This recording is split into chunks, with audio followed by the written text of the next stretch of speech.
The Blast from Our Past Network.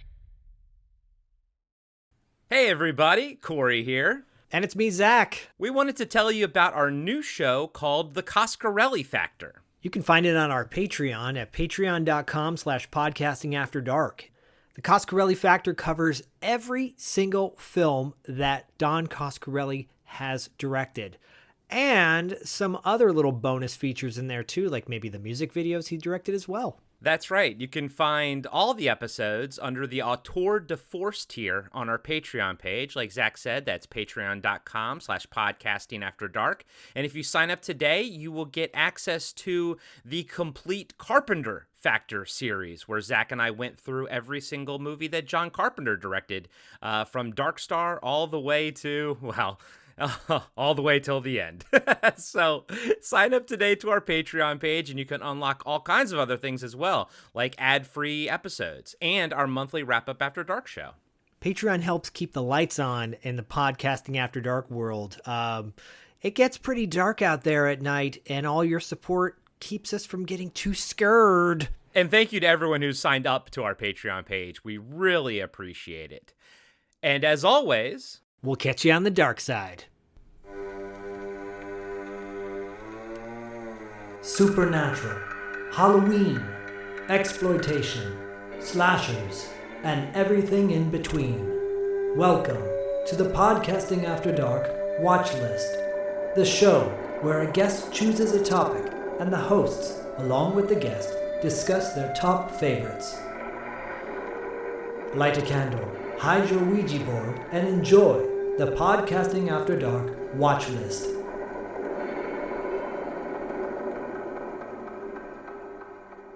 what's up, everybody? Welcome to the Podcasting After Dark Watchlist. I am one half of the PAD team, Corey, a.k.a. Sleazy C. Joined with me, as always, is my brother from another mother, Zach the Total Snackage Schaefer. And for this exciting episode of The Watchlist, we have our pals Steve and Jared from the Puppet Masters Castle Freaks podcast. We were on their show last year talking about Zone Troopers, and we had a blast with that. And we were like, hey, man, we got to get you guys on our show and return the love. And here we are. And I'm excited. Your all's show is a show that I've been listening to since last year.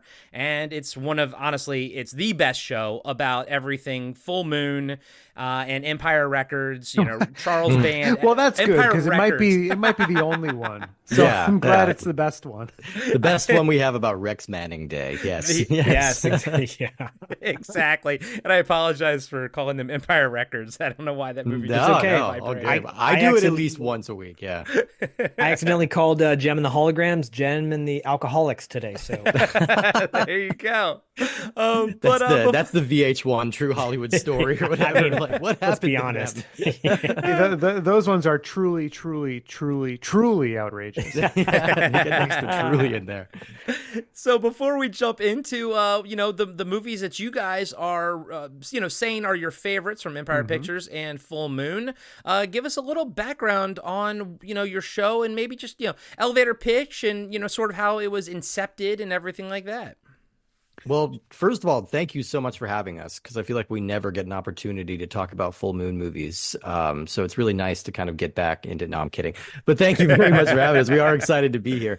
We are. And I'm glad that, you called it out, Corey, before. It's about time you guys had an exciting episode. Yeah. So here we are. I love it. I love snoring. Yeah, it's been very snoring. So we've been doing the show close to 2 years now, a little over. We're about to hit our 100th episode this week, actually, as people are listening to this.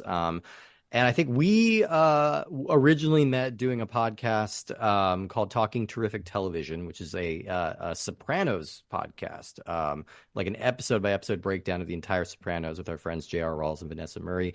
And we got to talking about horror movies like off camera, and like realized that we were both like hyper fanatics about this stuff, and also that we were the only two people that we knew of that read the book. It Came from the Video Aisle. By Dave J., which is a really, really comprehensive oral history of Full Moon Productions all the way up from the end of Empire till the medieval bongs, I guess we'll call it. We both read it. We both love the book, and like the more we kept digging into the book, I think the more we were just like, I think we have to do this podcast. Like, I don't know if anybody else is doing this podcast right now. Yeah, it was almost it was kind of half a joke. And I'm going to say, Steve, you said medieval bongs, but honestly, there's going to be so many evil bongs in the future that we'll have to refer to it as only covering the early evil bongs. Oh, damn it. There'll Yeah, be we're in the dozens more of them by the time, the final book on all this is written. But we talked about it and we were like, oh man, Full Moon's so crazy. And really what it was, there was another catalyst sort of at the same time, which was that we had read, it came from the video aisle, but then I remember talking to Steve off mic and being like, dude, Confessions of a Puppet Master is coming out. Mm-hmm. And it was like that Charles Band's autobiography. Yeah. So I was kind of like, I can't wait to read that because I bet you there's going to be a lot of conflicting stories about like the production of certain things compared to how it's written about and it came from the video aisle. And then I started thinking about it, and we had another idea sort of with one of the other people we were podcasting with, and he wanted to take a thing where you would find like whatever's considered to be like the 500 objectively worst pieces of media, Mm-hmm. and then sit down and watch them and try to decide if there's redeeming qualities to it. And we were like, that's kind of a fun idea. And then that sort of morphed into, it was like, man, like we were just talking about Full Moon. There's so many Full Moon movies. And then I was like, that has to have been done. Like somebody has to have done that. Right. So I looked into it just to make sure the market wasn't flooded with comprehensive Full Moon podcasts. Right. And sure enough, there was like one show with the same mission statement, like we're watching all Full Moon features, and they got like 5 episodes in and gave up. Mm-hmm. Mm-hmm. It's not for the faint of heart. It's not. And It's not, I looked no. at it, and at that point, that show was even a few years old since they had done the last episode, and they only did, like I said, like maybe 5 episodes. And I was like, all right, cool. Like this is not, an untapped, this is not a oversaturated market, I should say. It's kind of untapped. And so we were like, well, if we're going to do it, like, let's do it right. And then we were like, we'll do all of them. And then we started talking about it. It's like, but, I want to be able to talk about some Empire Pictures movies. Okay, well, we'll do Empire too. It'll Full Moon Features podcast, but we'll allow for Empire movies. And then we got to talking. It's like, yeah, but you know what, man? I really want to talk about Tourist Trap. And like, so it's like, you know what? Fuck it. It's Charles Band. It's whatever Charles Band produced. And now we're even getting into, we found this like whole subset of like executive producer non-credits that he has on movies too. And we're like, shit, I think we have to throw these in the spreadsheet too. And there's so many of them. So, I mean, we're looking ahead, we've got our 100th episode coming up, and as of now, we've still got well over 300 more to cover. Okay. Yeah. Wow. So there is an end game in sight, or you just keep going and Let's be real. Charles Band is going to outlive all of us, Yeah, and probably. continue making movies until he croaks. So He just okayed 4 more movies as we were talking right now. So he may not outlive his they're current still wife coming. because she's pretty young, but he will definitely outlive. Yes. Yes, yeah. Well, that's awesome because Zach and I had to sort of evolve our mission statement early on. Like I think our first season, we were like, it's all the movies that like our parents didn't want us watching, and then like halfway through the season, we're like, we got to open this up, and it just became cult movies and stuff like that. But we had a blast, on your show talking about Zone Troopers, and everyone should go check out that episode. It was a lot of fun, but you guys bring a lot of knowledge to the table. You guys bring great conversations to the table and everything. So I think people will enjoy all the knowledge that you're going to bring to this watch list as well. So Zach, are you ready, buddy? Should we start this off? I guess I am. I mean, I got just your want full moon shirt on. I got my full moon. I got all my full moon swag. When we were on. to be clear, Zach, you're the most prepared out of all of us. You are. Yeah, far and away. I may be the most prepared when it comes to actual memorabilia because props. Yeah. I said it on your show and I'll say it again. I have been a fan of Full Moon since I was allowed to rent videos on my own as a kid. So, When the catalogs came out, I jumped on board. When the Full Moon Fanatic membership club came out, I jumped on board with that. Found out from the man himself that you don't get anything with the membership card because I showed up at a Fangoria convention and he's like, "Yeah, I don't think." I said, "Can I get a discount?" And he's like, "No, but you got the card." I'm like, "Oh, well, thank you." He goes, "I'll autograph a photo for $25." I'm like, "Sure, I'll do There you that." go.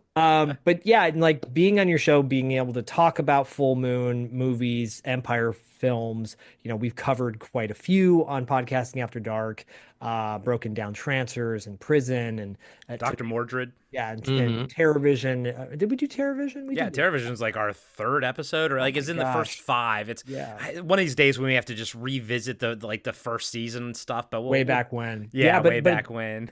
it feels good to always I like go down the road with Full Moon because it's that comfort blanket for me, Full Moon Pictures, Empire Pictures, those are like the comfort films that, I had as a kid and I'll watch them now and I still get the same joy I did back then. So your guys' show is fantastic. Everybody needs to check it out. All of our No, thank listeners, you. just go ahead and check that out. You can have like 5 podcasts that you listen to. You don't have to You just could have have many, one or yeah. 2. You can have 5. I'll say 5 to get maybe 7, flex day. You'll have a flex day. Anyways, you guys do a really great job, and I really appreciate that you go so extensively into your lore of Full Moon Entertainment. Well, Yeah, if you don't appreciate it. mind indulging me for a second, like when I was saying how we were like, all right, well, let's do the show, and we realized kind of early on, these are B movies, and these are movies like Full Moon has its fan base, but it also has its detractors, and it can also be sort of a punchline. Yeah, And I think it would have been sort of the easy route to be like, well, most of these are considered disposable and not particularly good movies by the sort of the mainstream consumers.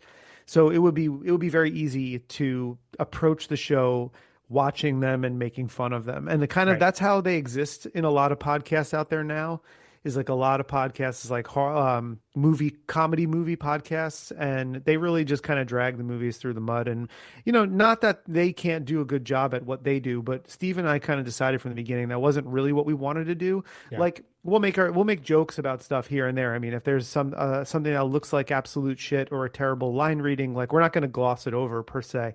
But we're not here to, like, we've really developed a reverence towards the company and towards a lot of the movies, and even kind of the bottom of the barrel stuff. We really approach the show now where we try to find positive things to talk about.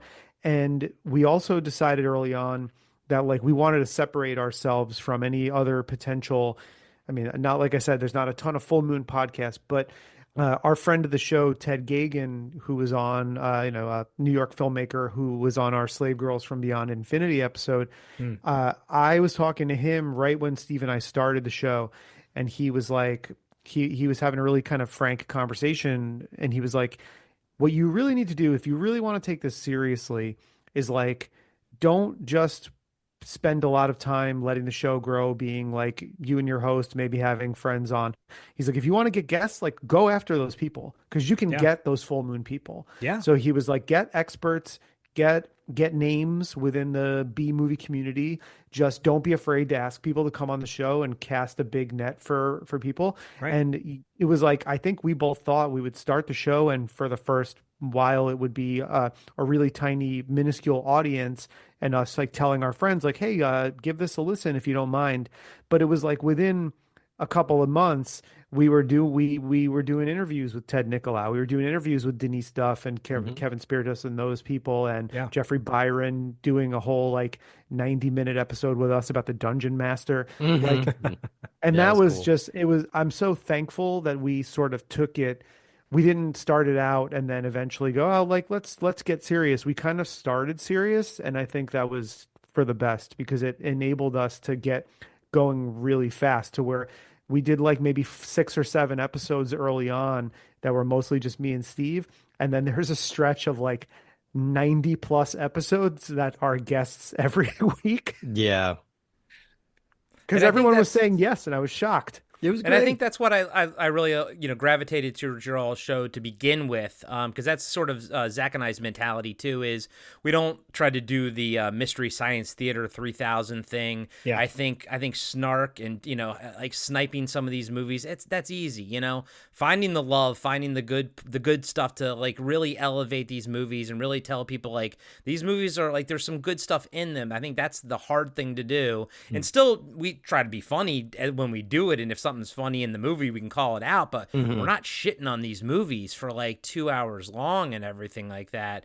And yeah, and Zach right away, pretty much reached out to people. Like we actually got Richard Band on, Awesome. to do an interview, and he actually schooled us on the penitentiary because I mentioned Prison, the prison. Yeah, I mentioned in prison that because the Shout Factory documentary says that they used the aliens Horner temp track, and that's why the music sort of sounds like it. And I mentioned it on air, and then he listened to the episode and he's like, nope, that wasn't the case. And I was like, well, it wasn't my idea. Shout Factory said that, but I was the one that got caught saying it. So but it's Got an nice. It's enemy nice for to life actually now. listen to it.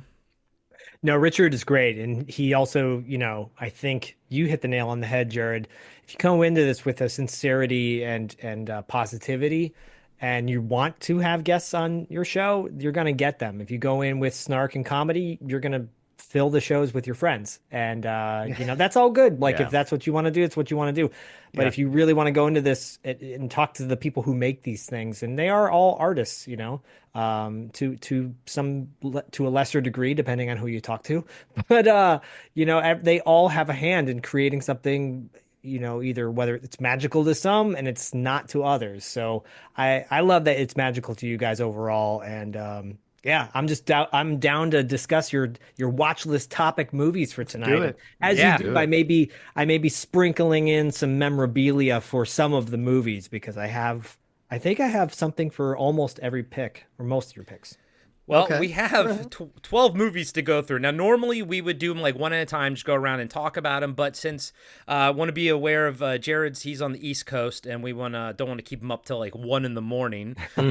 So what we're gonna do is we're gonna go first by era. So Steve's gonna do Empire Pictures, and he's gonna do his 3. He's just gonna announce all 3 of them at once, talk about whatever he wants to talk about, and Jared can throw in on it. And then Zach and I will talk about them, and then we'll move on to Jared's Empire Pictures, then back to Steve, Full Moon, and then end with Jared's 3 Full Moon picks. But go check out the podcast. Go check out the Puppet Masters Castle Freaks podcast. These guys love Full Moon and Empire Pictures and just this all the stuff that we love. Again, we love them too, so it's great to see other people actually give these movies love. Totally. But Steve, you're up first, buddy, with Empire Pictures. What are your 3 favorites? All right. Well, I'm not going to revolutionize this list at this time because there are a couple of clear front runners in the Empire catalog. So I have to say my number 1 and my number 2, not necessarily in that order, sometimes they flip around, are both Stuart Gordon films, Reanimator and From Beyond. 2 absolutely undeniable, incredible cosmic horror films. Definitely check it out. And then my 3rd is a movie that we've been talking about a lot already this episode, the movie Prison, which is maybe my favorite discovery that we've had on the show before. I've seen Reanimator and From Beyond before we did this show. I'd never seen Prison. It's very hard to find these days. And I sought it out and I absolutely loved it. I loved its weird practical gore. I think it's really propulsive and funny and cool, and definitely check that one out. Is that Blu-ray out of print now? Yeah, Yeah. I think it is. Yeah. I wonder if Shout's going to put out a 4K then maybe. probably. You can watch it on YouTube for right now in pretty good quality. I don't think it's the full Blu-ray quality, but it is. It looks pretty good on YouTube. I'll Okay. take this opportunity to plug our episode on Prison, which came out, I think, in May of 2024. And we had the amazing critic, Scott Weinberg, on with us for that episode. And the cool thing, it's a really fun one. We had a blast recording that episode, and we got a lot of really good feedback on it. And one of my favorite show moments happened here, which was that we plan our episodes in the spreadsheet, and we tend to record our show pretty far in advance, like at least usually we're like 8 weeks ahead Yeah, when this we is a week in record. advance. Yeah. Yeah, no, we had recorded like 5 or 6 episodes before the first one even dropped when we started the show, and then we like were booking people so quickly we just got to like a solid 2 months and then never slowed down. So we just stayed with that pace, which has been great. But Yeah. um, we set it up and we were like, all right, Scott, this is when we're going to do it. And then the Nighthawk Cinema, which is like an Alamo Drafthouse style movie theater near me, they curate a program on like one of the weeknights, I forget which one, called Ridiculous Sublime. And the person who curates that picks 35 millimeter prints of movies that they like and then does an introduction for them. And 2 days before our scheduled recording of Prison, they showed a 35 millimeter print of Prison. Wow. Whoa.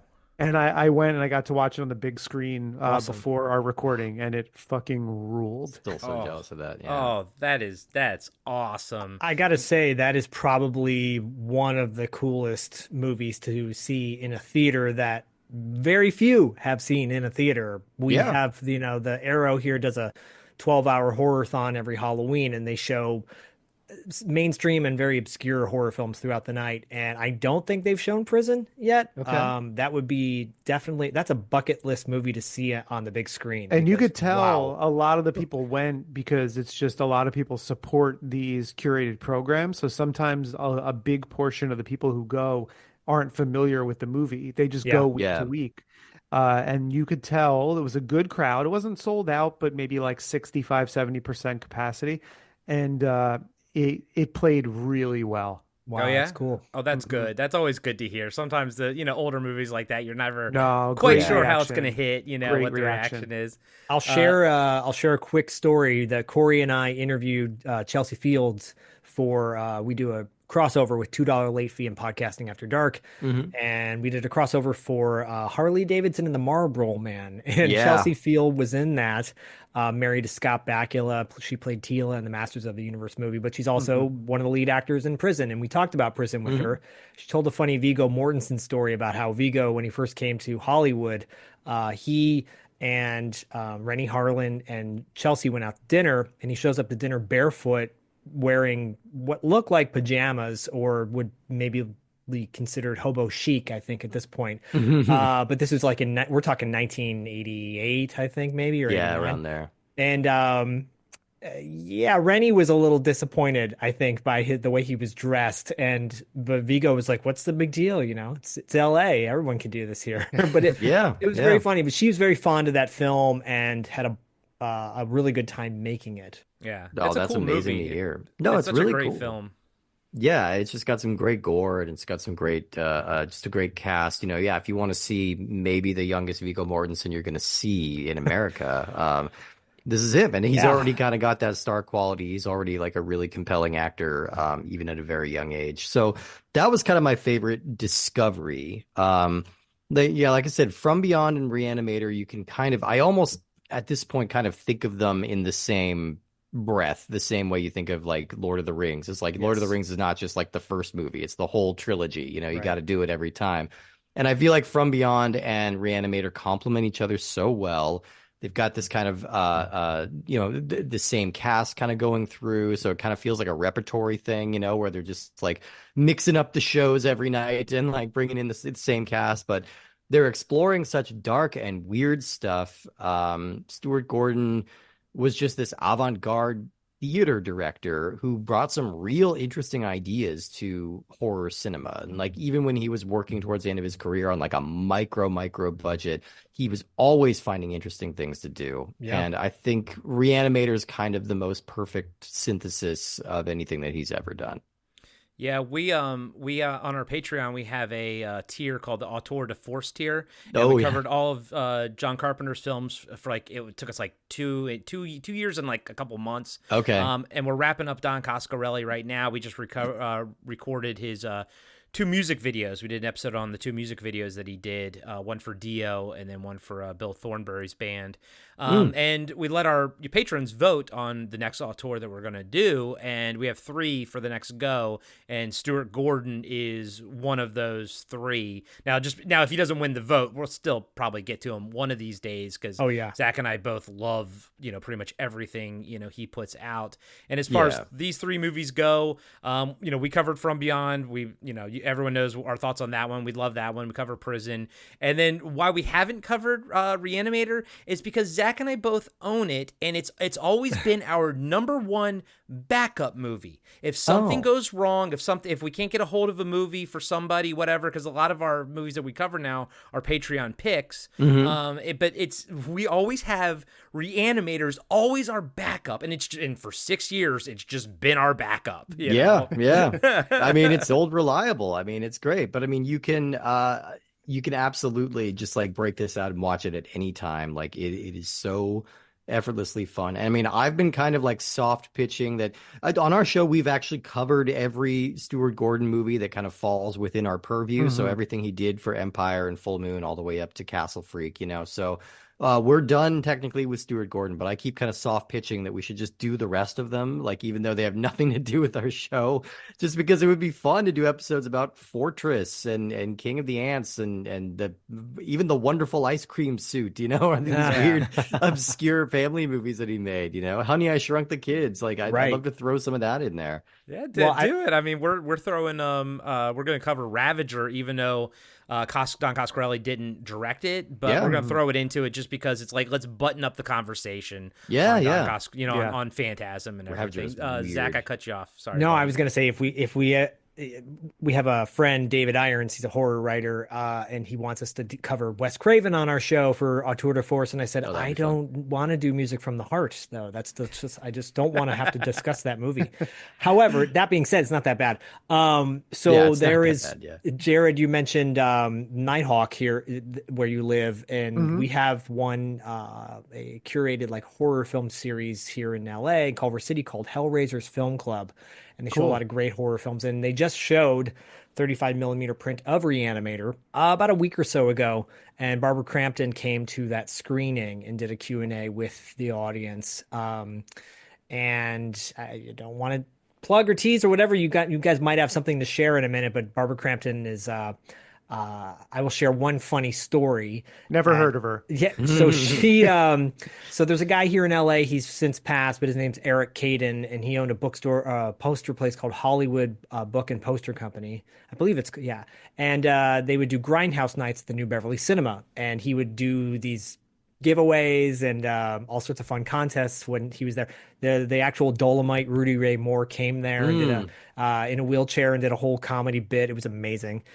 And anyways, he told this funny story about Barbara Crampton showing, they were screening Reanimator at the Egyptian, and he came up to her at the end with autographed photos.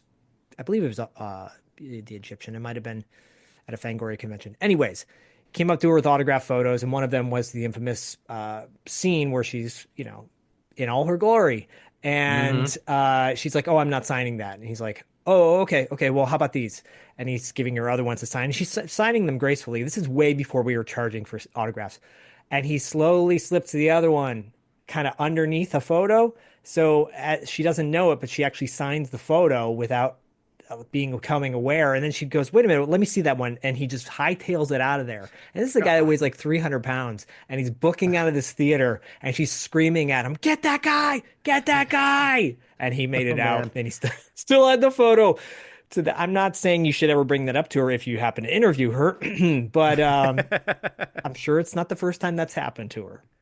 Oh. Certainly not. I can only imagine. But yeah, if if you love Reanimator as much as we all do, and you're like, okay, it's interesting hearing these people who've watched the movie give some like second or third hand accounts of stuff that happened, but you want something from a person who lived it. You can on March 14th download our 100th episode, which is on Reanimator. We saved it specifically for that, to have it also time with the 40th anniversary release. And we are joined by Barbara Crampton and Michael Amazing. Gingold Wow. to do that one. And it was so funny how that came about too, because like Barbara, I don't know her well, but I've gotten to know her a bit over the last year or two through mutual friends. And like I was talking to her and kind of pitching her on the show, but she's busy. And with the Yeah. anniversary stuff coming up, it's like, there's so many convention phone calls and emails and stuff she's dealing with. So I didn't want to like push her too much. And Gingold was like the ultimate gateway because he was like, "Oh, well, I have a lot of stuff to say about Reanimator too." And I was like, "Okay, cool. You want to like get Barbara on board?" And he's like, "Yeah, sure." And because he's a friend, and so that was really nice, like getting it to work. But once she agreed to it, I mean, we were talking back and forth about different things, and she's just the best. She's the coolest. Yeah. I'm excited for people to hear that. That was really fun getting her perspective on it. It sounds like such a fun environment too to be making that movie. So Oh yeah, yeah. yeah. Still very tight with all of her co-stars, which is awesome. So Great choices, really cool. Steve. I mean, they obviously are a little bit more, I guess, kind of on the mainstream when it comes to look, horror films. a little meat and potatoes. yeah, I mixed but- it up over here. But for my full moon choices. I mixed it up, but yeah, we'll get to those. well, I will say though, but if you didn't mention those, people would be like, "Well, wait a minute, what about Yeah, that's because there's always That's always the that thing. Is one like, do you want guy. to go deep cut or do you want to like? Are you a people pleaser? Yeah. And our podcast, Zach's more of the deep cut. I'm more of the people pleaser. Hey, but you gotta have that yin to the yang. You yeah, know what I'm saying? you do. I'm the Steve of the group. There we go. But Jared, what are your 3 Empire Picture picks? Okay, so I am going to go off script here. Oh, I'm going to keep my number 1 the same, but I'm going to drop one of my 3 because it coincides with Steve's. okay. And then I'm going to pull another one out that is not actually my favorite, but one that I would say was sort of a discovery in one that has really stayed with me since we did it. So my number 1 is Reanimator. So I have to keep it that way because I would just be lying to myself and lying to the public if that wasn't the clear-cut number 1 in my list. It's a movie that, outside of the parameters of this show has been a staple in my horror viewing for the last probably 30 years. I've watched it countless times, even before this show was even a seed of an idea. It was always one of my favorite movies. And so I was delighted that we got to cover it on the show because it fell within the parameters. But Reanimator is my number 1. My number 2, I am sticking to the list for this one. And it's a movie that I fucking love, and it is Trancers.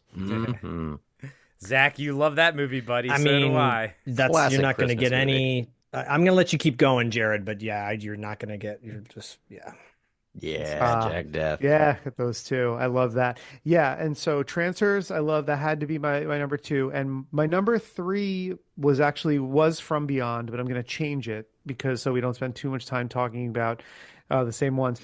And I'm going to change it to one that is ridiculously hard to find, which is really unfortunate because it's a movie that I think people need to see and it needs to be remastered and it needs to be in a new Empire of Screams box set. And that is the 1987 Peter Manoogian movie, Enemy Territory. Enemy Territory is so much fun. And it is one that like I knew the premise of the movie. I somehow, despite all of these similar kind of like dystopian, like cat and mouse movies where somebody's got to get out of a location and they're kind of boxed in by people, and like a gang member type movie. Like this is prime fodder for like in New York we had a WPIX Pix 11 would show these movies on like Saturday afternoon or something like that. But I never saw this one, but I knew that it had Ray Parker Jr. in it, and I knew the premise of what it was about. And people, one of our early guests wanted to watch it originally and then ended up choosing a different movie, so we put it on the back burner for a little while. And I watched it and I was so upset that we weren't going to talk about it, and I had to keep it to myself until months later. We did the episode on it, and I watched it the second time for the recording. That movie is just a blast. Tony Todd, R.I.P. Tony Todd. Yep. An early performance by him. Head of the But vampires. Yeah, Yeah. head of the vampires. It's They do that in the movie many times. yes. Yep. It's so fun, and it's like you tell people who's in it. I mean, you got Jan Michael Vincent as this like um uh, grizzled disabled army vet, Yeah. who's like holed up in his apartment, with like tons of like weapons of mass destruction and ammunition and it's got, young Stacey Dash and Ray Parker Jr. In an attempt to get his acting career going.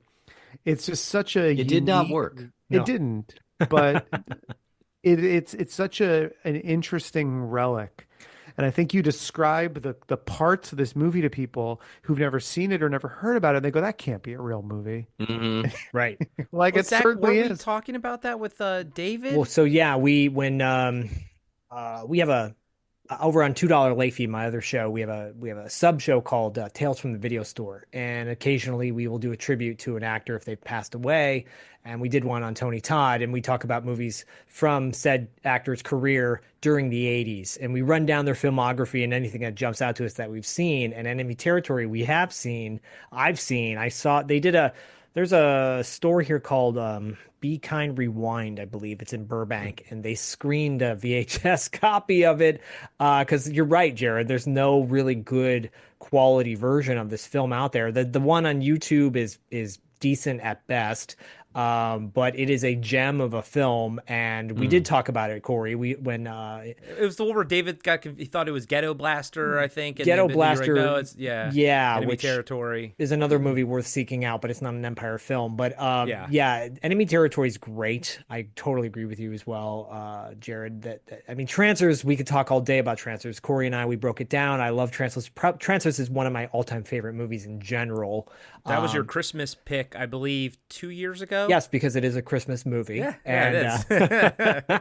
But if anyone, Enemy Territory, you put it out into the universe and it'll come back. I guarantee you, someone's going to get a hold of that, whether it be Vinegar Syndrome or Arrow or whatever. It's got to happen. Here's Well, hope. it's We've been like interviewing some people who have worked for those companies and just kind of like soft pitching them, like as if they have any power in that. But we're planting the seeds. We're just Good. like, ooh, if we could curate the next box set, we Right. would probably put these movies in. Yeah, because it Well, often it's gets funny overlooked. because- Oh, go ahead. I was just gonna say it's funny because like I feel like I'd never heard of it, even looking at the cover of it. Like I don't even recognize the cover. And then our discussion a couple months ago, and then now this, I'm like I'm dying to watch this movie now. Like I need to find this movie. Yeah, so I used to do these birthday collages back in the day on Instagram for $2 late fee, and I would pull all these random titles from actors' careers, and occasionally I always tag them, and occasionally they'll chime in and go like, "Oh wow, you remember them?" Tony Todd actually chimed in once. This is 5 years ago, Corey. I think I was doing that, right? And he. It's like, I can't believe you saw this or something like that. Wild.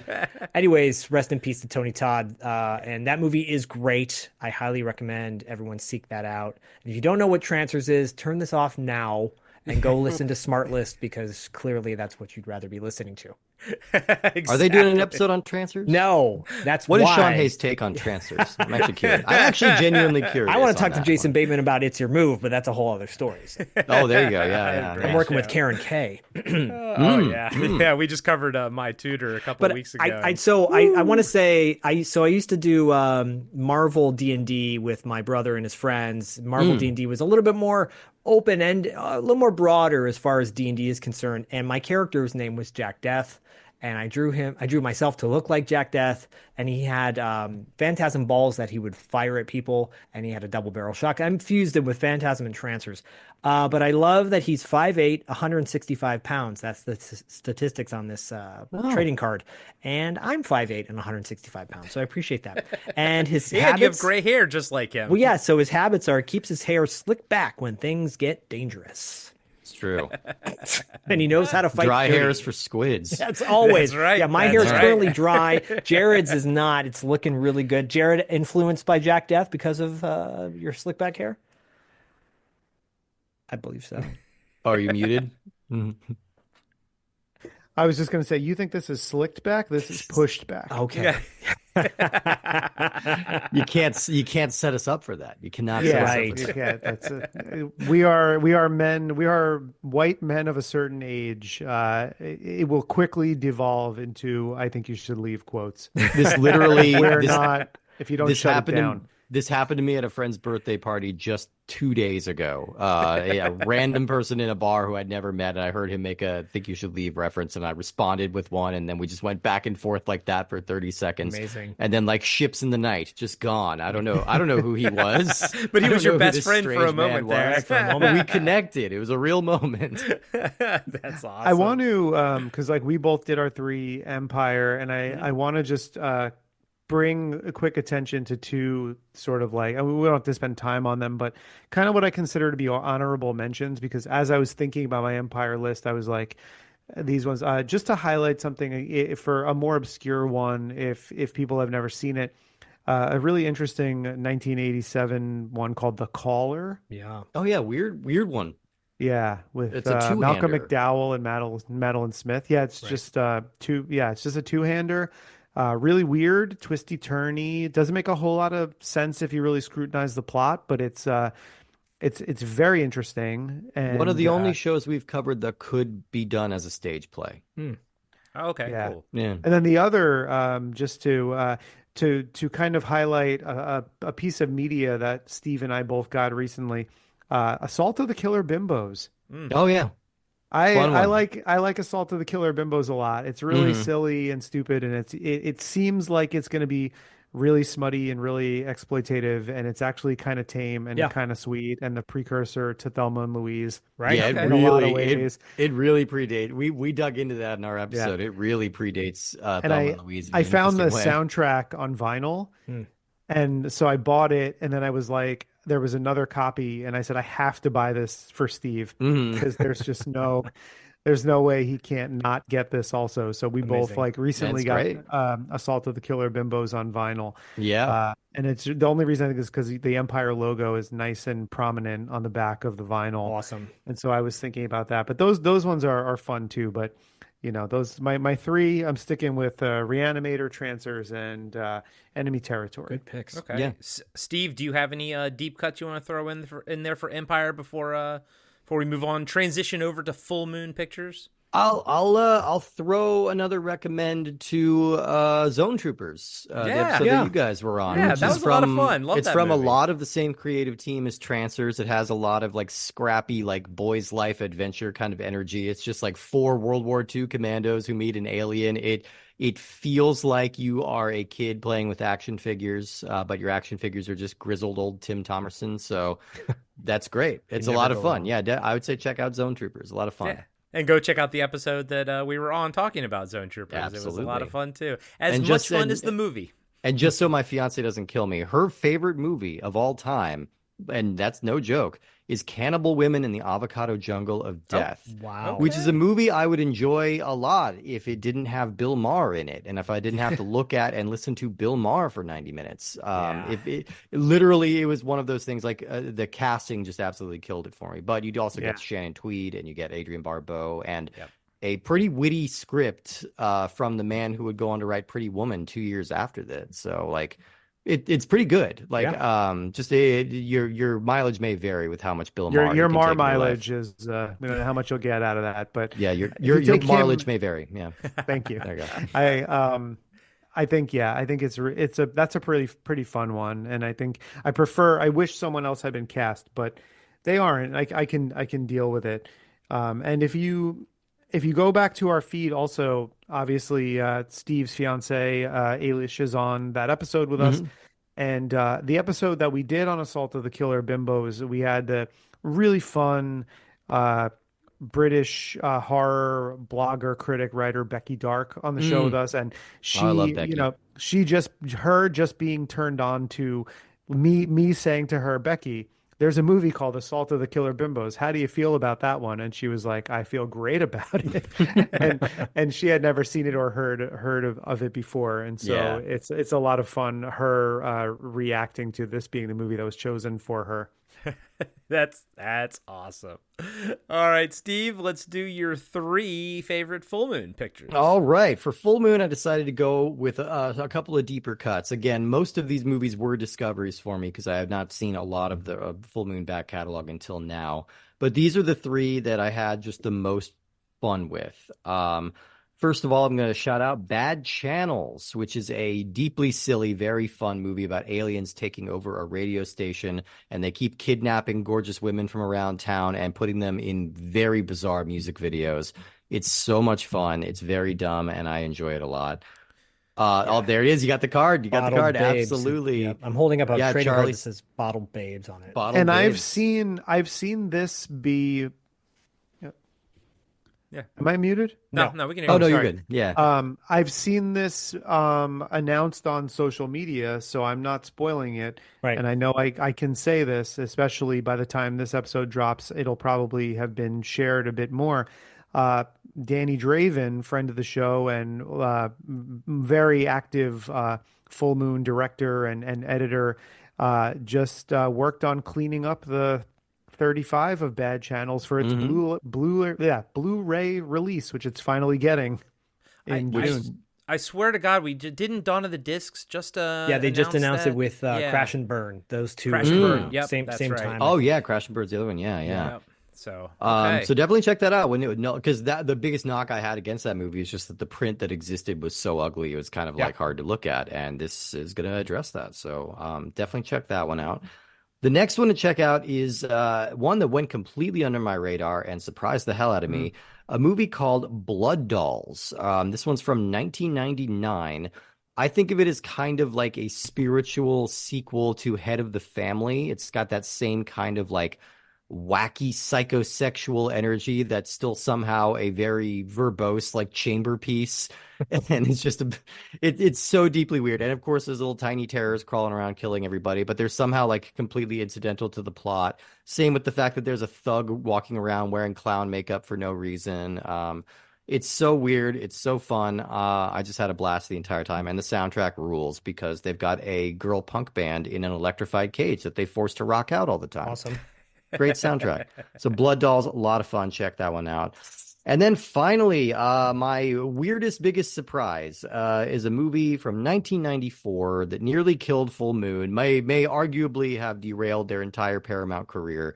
The movie Shrunken Heads. We talked about that on an episode, a very early episode with author Grady Hendrix, who is the man, one of the great horror authors working today. And he was so fun, and he brought that movie to our attention. It is directed by Richard Elfman, the brother of Danny, former director of Forbidden Zone and a lot of like weird Oingo Boingo stuff. A true insane like mind fuck of a movie. Imagine if it's kind of got like a Goonies energy, but like then imagine if midway through the movie the Goonies were all brutally executed and their corpses decapitated, and the decapitated heads are brought back to life and forced to exact revenge on everybody around town. Of course you've got it. You've got the dolls. So the the Full Moon catalog featured shrunken head dolls you could own for $300 or a shrunken head clock. Oh, I would be tempted. I gotta tell you, I would be tempted. I'm sure it's available somewhere on eBay for buku bucks at this point. Yeah, truly strange movie. And one of my favorite anecdotes in Charles Band's book was about Shrunken Heads, because he's like, this is where like everything was going great on this movie. We thought we had a real hit on our hands. We were thinking about a theatrical release. Yeah. And then we showed it to a test audience, and we realized the problem that we made, which is that we cast 14-year-old boys to play 14-year-old boys. And there's a reason why most of the teenagers you see in movies are like 18, 19, 20 years old. It's because you can, they don't look like little kids. 14-year-old boys look like little kids. Yes. And this is a movie about shooting and decapitating little kids, and it was off-putting. So I think they learned that one the hard way. Well, Yeah, that's one of the things we also loved about like Kenny and Company, Don Coscarelli's earlier films is they Oh, actually yeah. used young kids and it actually gave that authenticity. Yeah. Jared, what are your thoughts on these? And I'll say real quick, I don't really have many thoughts because I never seen any of these three. I hadn't even heard of the Blood Kids or Blood Children, but I do remember Kids. Shrunken Head. Blood Blood Kids. Dolls, yeah, Blood Blood Dolls. Dolls. Yeah, I do yeah. remember Shrunken Heads, the poster for that, and the Bad Channels posters burned into my brain. I remember both of those. But also looking ahead at Jared's picks. So I'm the Jared of the Full Moon, and I'm the Steve of the Empire Pictures. But Jared, what are your takes on your co-hosts? Well, Picks? Yeah, we didn't even do this entirely intentionally, but that is Yeah. kind of the way it worked out. Yeah. well, I do feel like I let Steve's choices inform mine a little bit because I wasn't sure. There's been some, like Steve said, some real discoveries.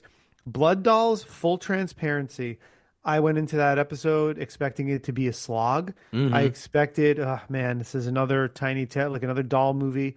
So much fun, Yeah. so unexpected. I think we both went into that episode with like this weird enthusiasm that neither of us thought we were going to have going in to record it. Yeah. The Summer from Dolls of Horror picked that one specifically. And I was like, oh, that's interesting that she chose that movie. Like, I wonder why of Blood Dolls or Doll Graveyard or Devil Dolls or why this one. And it was a good choice because Yeah. we really liked it. And the same thing with Shrunken Heads. I mean, Shrunken Heads is such a batshit crazy movie. Mhm. And it's like it makes complete sense. You watch it and it's got real Elfman energy, but also it was written by Matthew Bright, who would go on to write Freeway and Freeway 2 Confessions of a Trick Baby. Yes. Which we And covered. which we covered both of those with Nathan Rabin, really stretching the limits of what is allowed under the umbrella of the show. But we were like, you know what, if we're going to have an opportunity to talk about Freeway and Freeway 2, like we got to take advantage of that. But I love those picks because they're not obvious. But they were, if you listen to our episodes on them, they were total surprises. And so I wrestled a little bit with like, do I pick a more obscure one that was a surprise? Or do I go more with like, which of these is the ones I'll probably revisit most? Yeah. Like, which are the ones that I genuinely feel like I like the most? And so when Steve picked some more obscure ones, I was like, okay, no, good. I can kind of go with the more normie picks here and satisfy some, because like you said before, people would be, they would have their pitchforks and torches if there's certain full moon movies that aren't mentioned. Right. And we're only doing 3, so we're going to Yeah. upset someone. Yeah, Oh, yeah, that there's- always yeah. happens. Yeah. Zach, what are your thoughts on these 3 picks? So- I already gave mine. A couple things. I just I'm covering over at $2 late fee. I'm covering the movie No Retreat, No Surrender for Martial Art Madness, and we just had Nice. the stars on there: Kurt McKinney and J.W. Fales, who plays RJ in the film, and very hard to find. And I'm so glad I did. But he talked about how he was in an episode of 21 Jump Street. It's a very famous episode. It's a 2-parter. It's actually the one where it's Johnny Depp's last episode on the show. It's called Loked Out. You can actually find it on YouTube. The uncut versions with the actual music in them, which is great, the original music. But he was 25 at the time, and he was cast as a 13-year-old. So I thought that was kind of funny. It reminds me of the scene in Swingers when Vince Vaughn's character is talking about going up for the role, and he's like, it's like a child or whatever. Anyways, Yeah. Shrunken Heads, yeah, short thing on that Danny Elfman also did the title song for that, or the theme He song. did, yeah. And then on the music tip for Bad Channels, Blue Oyster Cult did some of the music for Bad Channels, and the CDs, which it's so funny because I had all these CDs back in the day, and like I don't need these anymore, and I got rid of them. They go for so much money now on eBay. Yeah. It's like original music that they did for the film, and then there's 4 other metal bands on there as well. Really fun picks. I think of all 3, Bad Channels is the one I've seen the most. Shrunken Heads Yeah. I probably saw twice, and then Blood Dolls once. I mean, just being a nostalgic guy coming from like an 80s, early 90s place, I think those the Shrunken Heads and Bad Channels are more my vibe, but all three are very, very much full moon, wheelhouse type movies. Like, oh, that hits all the bases. Bad Hmm. Channels is way more tame than you would think it would be, and I think that's one Yeah, of the things no, I it always is. appreciated about Full Moon. A lot of their movies, which could go more trashy, they don't necessarily go there always. Not all of them, but a lot of them. And I really always appreciate and respect that. I feel like the audience is Hmm. more wider because of that. Uh, yeah, great picks. Very obscure, Thank you. very good, like good obscure ones. Because I think what I appreciate, and we got these ahead of time, Jared's picks equally are awesome too. But Yeah, but I'm like, I like that there's diversity in there. yeah, for sure. Steve, for someone like me, of those three, if I had to just watch one of them tonight, which one would you tell me to go watch? I would probably tell you to watch Shrunken Heads because Okay. that thing is batshit. It is a truly visionary, wonky piece of work. Bad Channels and Blood Dolls are still like full moon movies because they've got that scrappy kind of energy. They've got their lulls, just like every full moon movie does. Shrunken Heads does feel like it's being made with something approximating a studio budget. Okay. It's being shot with like a kind of Dick Tracy kind of energy, Oh, Hmm. okay. but what you're seeing Yeah. is just weird as hell. So Okay. it's Dick Tracy. Yeah, it's Yeah. just Dick Tracy. I Um, mean, you're speaking my language right there. I love yeah, it. But yeah. yeah, like I said, I remember both of those. I had no memory of Blood Dolls, but I do remember the Bad Channels poster because I worked at a video store and that was one of the posters that was sort of up on the wall. And then I do remember Shrunken Heads. We didn't have the poster for that, but I guess it probably popped up in Fangoria when I was reading it or Oh, just, no doubt. Yeah. yeah, something. But I just remember it. I'm like, oh, okay. But I wasn't watching that many full moon stuff in the late 90s and stuff because I was too cool for that. As Oh, I'm yeah. older now, I'm like, oh, Course. I was an asshole. That's what that was. I should have been watching these movies, when I was. But anyways, Jared, buddy, why don't you bring us home with your three full moon movies? Sure. So what I'm gonna do is, as I did sort of as a cheat, I'm gonna give an honorable mention for one that I feel like it has to be mentioned. It didn't make my three, but it is among my favorites and on my short list that I give to people, and that is Head of the Family. Of course. Of I course. I mean, love Head Heather of the Family. Family is Yeah, one of my favorite full moon movies. It's one of the earliest like great. movies that I remember watching, knowing this is a full moon movie, like being well aware kind of by now that time who Charles Band was and what their kind of model for making movies was. And I just remember Head of the Family the first time I saw it being like, this movie is insane. And I love it. I love it to this day. I think it's so funny, and I can pop it on in the background, and I still at certain parts.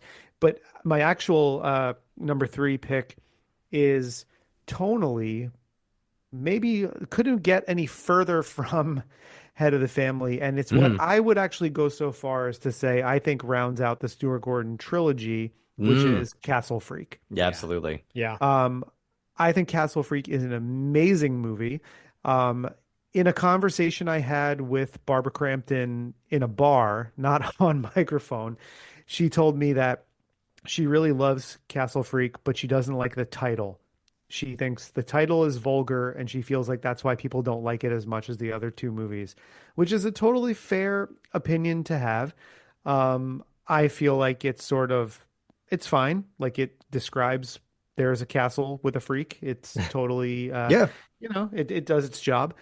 But I think it's such a good movie, and it's one that is sort of overlooked. It often doesn't get talked about in the same sentences with those other Barbara Crampton and Jeffrey Combs, Stuart Gordon movies. No. But I will say I went recently to this there was like a Jeffrey Combs retrospective thing. My buddy and I drove to Pennsylvania to the Colonial Theater, and they did a big thing where it was like a Friday night and a Saturday night event. And I went to the night that showed Reanimator, then it showed Stuart Gordon's Masters of Horror with Jeffrey Combs for The Mm. Black Cat, the Edgar Allan Poe Cool. adaptation, which is quite good. And then it ended with Castle Freak, and there was a good crowd there. And they started late, and there were Q&A with Jeffrey Combs and stuff in between each movie. And so it was a late event. And I think Castle Freak didn't start till after midnight, probably. And I remember thinking, oh man, everybody's gonna leave. Like it's gonna be sad. Like nobody's gonna stay and watch Castle Freak. So many people stayed, and again, like I was saying about Prison, I think a lot of people were seeing it for the first time. Like, and it played really well, and it really like clicked to where I was like watching it in the theater, which it never really had a theatrical release before, unless someone decided they were going to screen it, for an event. And I was like, no, in this setting, with the same crowd, this movie is pretty much as good as Reanimator. Like, Hmm. it's really, really good. And I think, it's got, I think, excellent performances by Jeffrey Combs and Barbara Crampton and Jonathan Fuller as Giorgio, as the Castle Freak also. Hmm. Because we kind of talked about how we thought he was a bit stiff in The Pit and the Pendulum, but he's really good in this. Pit and the Pendulum also, by the way. Definitely check that one out. Yeah, Yeah, Fit it's in the good. Pendulum's fun. Lance Henriksen. Yeah. Yep. Yep. But Castle Freak, I think, is so good. It's dark, it's gross, it goes places where, it's shocking. And to see it in, this was about 6 months ago or something. So in 2024, with a crowd who didn't know to anticipate, like the scene with the prostitute and stuff, it played. I mean, people Yeah. were reacting, and I think the movie's 30 years old now this year, and I think it's ripe for full reappraisal. I Like agree. I think it's one we're gonna start to look at, and we'll start talk when we start doing the short Stuart Gordon lists. It's going to be Reanimator, From Beyond, Castle Freak, and maybe Robot Jocks. Hmm. Yeah, love Robot Jacks. Yeah. But no, Castle Freak is great. And then my number two is I don't think I sent these to you in the actual like order. Like my Castle Freak was probably really my number one of these, but they're interchangeable depending on Mm. what mood I'm in. Yeah. So it's a three-way Yeah. tie for first. Is a movie I watched literally 2 hours ago, just Mm. kind of in preparation because I was like, I got a little time to kill. I'm gonna throw this on. Puppet Master 3, Toulon's Revenge. Yeah. Yeah. The The crowning achievement of the Puppet Master franchise, Agreed. I think. Totally and good. what I love about it is it's the weird choice. It's like, okay, the first one has these Giallo influences. There it There it is. There's the is. trading card. Good old six shooter. Love it. I have a framed poster under my desk actually that I didn't hang up. It's just like leaning against the wall. I'm not going to like try to reach and grab it, but it's that same Oh, as you uh, should. It's so good. poster. Um, but I mean, you think the first movie, and it's got kind of a mystery element to it. It's got giallo elements to it. The second movie is essentially like a Universal Monsters movie. Yeah. The decision to do a World War II prequel to the first movie is such a wild choice, given, the fact that what the kind of time constraints and budgets they're usually working with. And the fact that it's like, I mean, I know C. Courtney Joyner wrote it, and he's a very reliable writer for a ton of Full Moon stuff. But David Dakota directed it, and it's like he shows here like he can make a pretty serious movie Yeah. Right. if he wants to. If he And gets I a little always time and a little money, yeah. yeah, I always thought that was really impressive that was the crew that got this movie made. And I think it's like, it is a killer puppet movie, but it's got a love story and it's got some good performances and some serious themes in it. And I just every time I think about the fact that this movie exists, I'm just like, it was such an odd choice for them to go for movie number three, and it almost shouldn't work, Yeah. but it does so much more than it has any right to. Hmm. Yeah, it does. Those are the best kind of movies. Yeah. Yeah. Yeah, that's how I feel kind of about like one of Steve's pick, like Blood Dolls, where it was just like on paper you look at it and it's like you read the elements separately and you're like, these shouldn't all be in the same movie, but then they are and they work, and it's just this amazing movie loaf of all of these things, kind of just put together. Yeah. But Puppet Master 3, I remember going through my first kind of run through of the Puppet Master movies, and knowing that they always had this reputation of being low budget, second tier. And I just remember like responding so well to part three and being like, I feel like this is elevated. And I love any, Guy Rolfe as Toulon is a Well, he's huge so upgrade. good. Yeah. He's so Yeah. good, and that's why he'll continue to play the character for such a long time. Yeah. And anytime you get a B movie with Richard Lynch as the villain, Right. Mm-hmm. like I'm watching because that guy, he is just the perfect like that's another thing about doing our show that Steve and I have come to love so much is like looking at these people who spent the majority of their careers working within genre stuff and kind of and treating them like A-listers and treating them, with like the respect that maybe they don't get from like mainstream publications and stuff like that. Like Barbara Crampton, probably the most mainstream success of people that we've talked to. But doing our interview that we did last year with Ted Nicolau was amazing because like I just have a reverence for, it's the genre, whether it's straight horror or horror comedy or exploitation cult movies. It's this genre and subgenres of the fringe that is all the stuff that I've consumed through most of my life and has been most meaningful to me. So to talk to someone like Ted Nicolau and to have him talk about subspecies and making those movies and stuff like that, it's just like I know they like to give interviews. I know they like to look back on their work and see that there's people who appreciate their work. And so I like highlighting these sort of champions of B movies Yeah. and low and micro budget movies. We did a Slave Girls from Beyond Infinity episode, or not Slave, that was the one with Ted Gagan. We did the Sorority Babes and the Slimeball Bowl-orama 2 with Brink Stevens because Brink Stevens directed that and reprises her role as a ghost in that movie. And it's like Brink Stevens, amazing, like 300 plus IMDb credits of just low budget horror, exploitation, softcore, all that stuff. Right. But like to me, like I get giddy when I get to like meet these people and have conversations with them. So I love that we champion people like this and treat all the work that they've done in their career like it's any actor's IMDb resume. And Is so she still married to the guy who created the Rocketeer? I think was it Dave Stevens? He was a comic book artist. I think no, she was married to him very briefly, Okay, but gotcha. she kept Stevens as her last name. Gotcha. Okay. But I mean, Okay. I met her a while back and we kept in touch and I was able to get her to, come on the show to talk about the Sorority Babes. It just an amazing person and so generous with her time and so kind and just willing to like talk about anything and everything.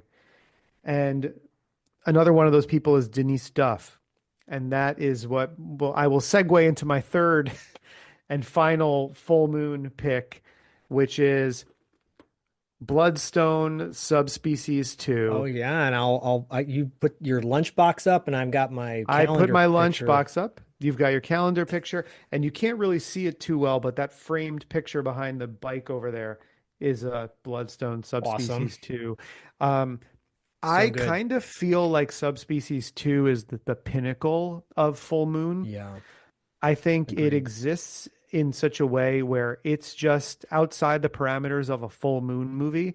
It's just a good Romanian Gothic vampire movie. Right. Like I just think it's kind of the pinnacle.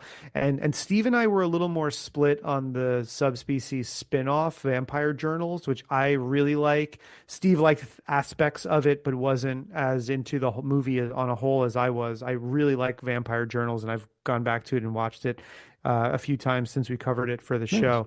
But Subspecies 2, there was a moment when I was watching Subspecies 2. I remember the first movie, I feel like I saw it on cable in the early 90s because the name stuck out to me. And I feel like I had this weird kind of like sense memory that I almost thought was like a Mandela effect of like, oh, there's this vampire movie that takes place in like Romania, and there's a vampire with really long fingers. And I just remember seeing it. Maybe I was homesick on the couch one day and it was on cable.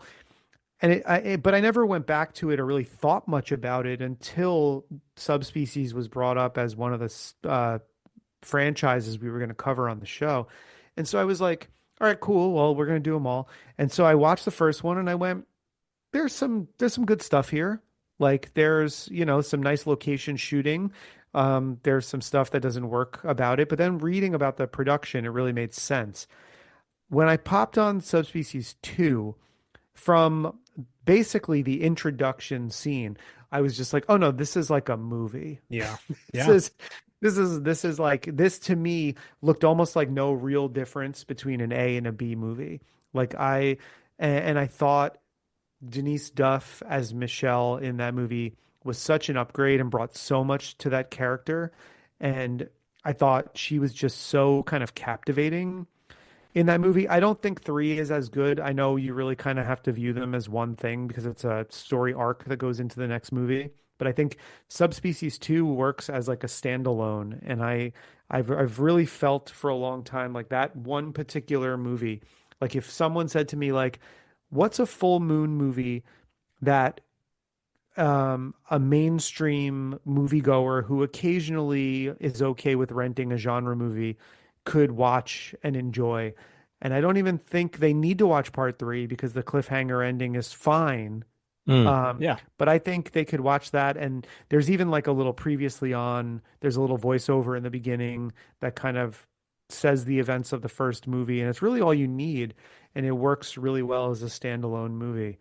I genuinely really love Subspecies 2. And so when we got to cover them 2 and 3 together as an episode proper was a lot of fun. But to have Denise Duff and Kevin Spiritus on to talk about what it was like to shoot those two movies in Romania was so insightful, and they were just delightful and so happy to be together again in an interview. They're such good friends, and like they just have an amazing energy.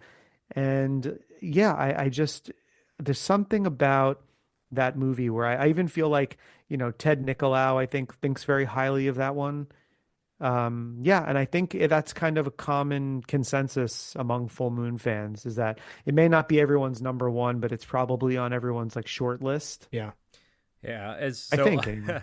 so unlike Steve's picks where I hadn't seen any of them, these were right up my alley. I was a big Subspecies kid growing up, big Puppet Master kid growing up. I watched all of them. At this point, like it's been sort of so long that like in my head, I couldn't tell you if that was Subspecies 1 or Subspecies 2, but like I watched them all the time as a kid. Puppet Masters, I loved those. But I did just watch Castle Freak for the first time. I think it was during COVID. So it's been in the last 4 years, and I really enjoyed that. And I kind of went in more like I want to watch it, but I wasn't like excited to watch it. Weirdly, even though it was like my choice, but I was like, I feel like I need to see this. And then by the end of it, I was like, no, this was really good. Like I really, really enjoyed this one. I probably like From Beyond and maybe Reanimated a little bit more, but like maybe if I revisit it a couple more times, it can grow on me. But I thought it was really good and very shocking in some scenes as well. But and also kind of like not what I expected the movie to be, and in a great way, in all the sort of best ways possible. So yeah, Castle Freak. If you haven't seen it, go check that one out. But yeah, Subspecies, I love that series. And I should use this opportunity to say, like the episode that we did on Castle Freak, it was an early one, I think about a year and a half ago. But we had Stuart Wellington from the Flophouse podcast on, and it was really fortuitous because he worked himself into the like written lore of the movie, because he was on the discussion of being maybe the person who is behind the idea that Giorgio ripped his own dick off. Yeah. He's contributed that lore. Yeah. Zach, what are your thoughts on those? I mean, I will say they're all great picks, from Head of the Family all the way down to Subspecies 2. I agree. They're all fantastic Full Moon films that represent the company very well. I feel like Subspecies and Puppet Master are like the babies of Full Moon in the sense that, going into Full Moon, transfers had already been made. So the transfers 2 was their film, but it's Full Moon produced, but Hmm. it came out, obviously Transfers came out before Full Moon into being. I agree with you about Subspecies 1. I feel like while I do like Puppet Master 1, some their sequels or the third one, it's like they got a little bit more money, so they could do a little bit more with the execution, and it shows. I agree. Subspecies 2 out of the whole franchise, I think is the best one. Um, and the most like cohesive and moves quickly. The pacing's really good, and the music is great. Um, Puppet Master 3 is the most fun out of those first three films because it is like the culmination. Where are we going to go with all these characters? What are we going to get now? And like you said, Steve, the six shooter is that's the birth of the six shooter, and it's such a great puppet. Yeah. For those that don't know what full moon movies are, like just the idea of animatronics and stop motion animation, it's the pinnacle, I think, at that time. And no one else was really doing it that way. And like Subspecies has like the little Subspecies guys, the little demon guys that Yeah, I come out. love them. That's why I amazing. watched it. It's so good. And that second one like builds on that as well, right? So Yeah. I love all those movies. I'm just shouting out those two specifically because I think those are two of my favorites out of those four. Puppet Master 3, I might say, in my opinion, is like the best of Full Moon. If I needed one movie to represent all of Full Moon, what would it look like? I would probably tell people go see Puppet Master 3. Yeah, Yeah, probably. it's just such a weird choice because it's like we were saying, like it was a Universal Monsters homage, and then they do this prequel where they're essentially okay, well now how do we have the puppets being controlled and they're killing people and they're the villains. Now they become the good guys, and then Puppet Master 3 just becomes Inglorious Puppets Yeah. like for Yeah. a movie, which is like such a fun choice that the good, like bad puppets go good, or like I really appreciate that they took that swing.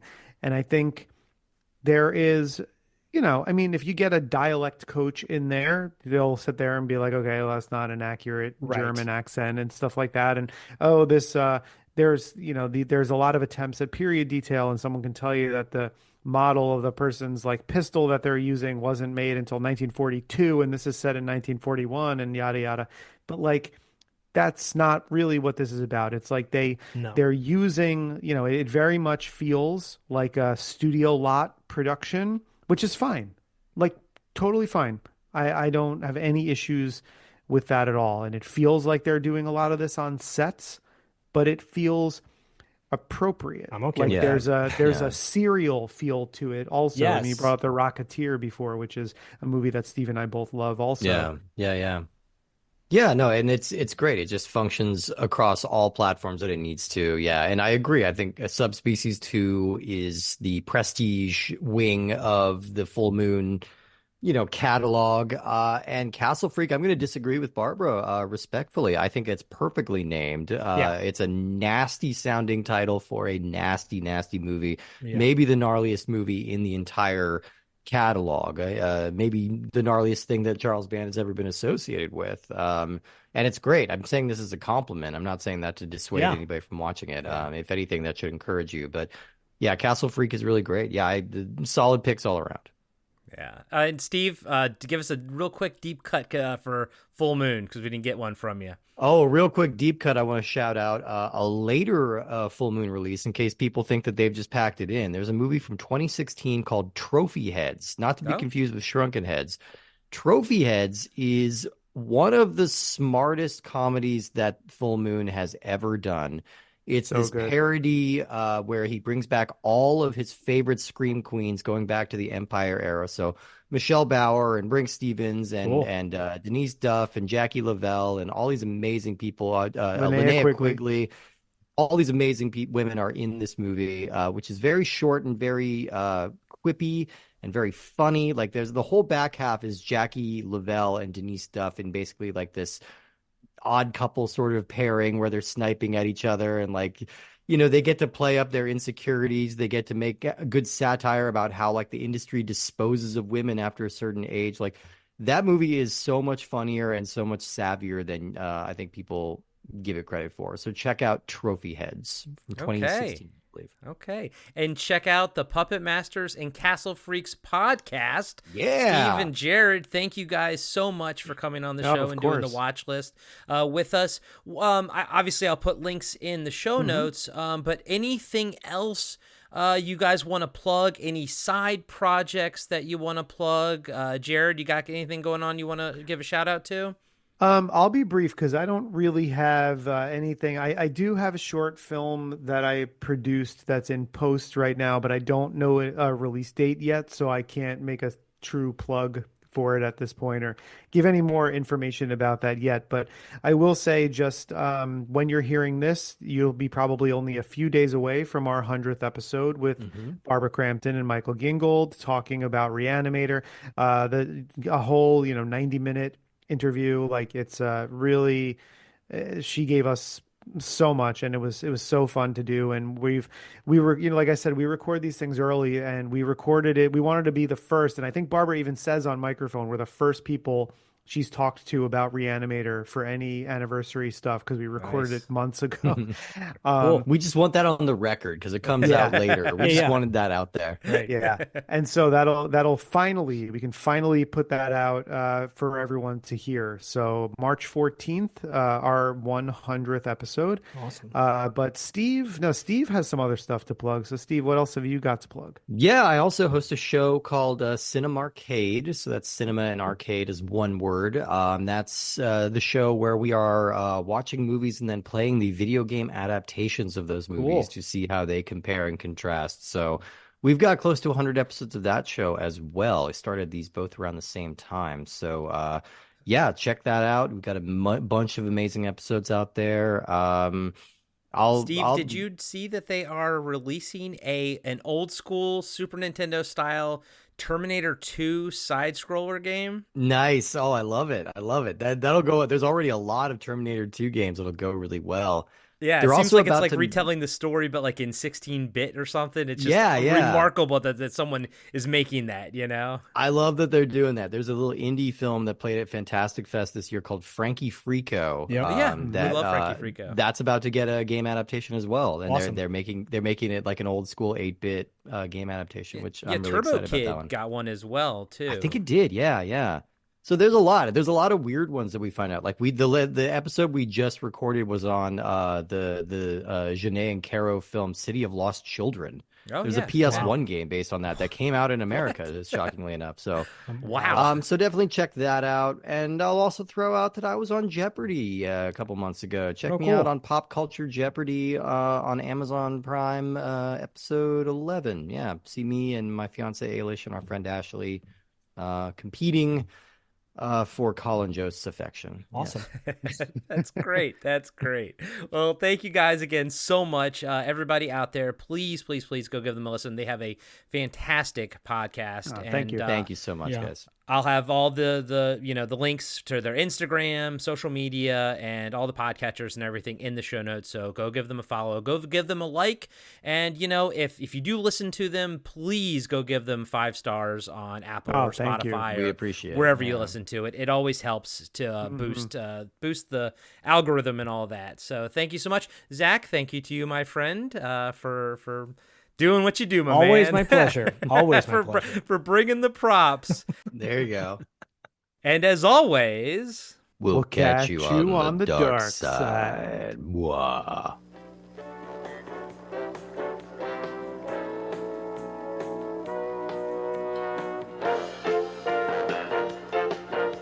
Be sure to subscribe to Podcasting After Dark and give us a 5-star rating on iTunes.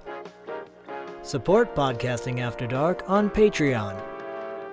Follow us on Instagram and Facebook at Podcasting After Dark. And visit us next time for another installment of Podcasting After Dark with Corey Stevenson and Zach Schaefer.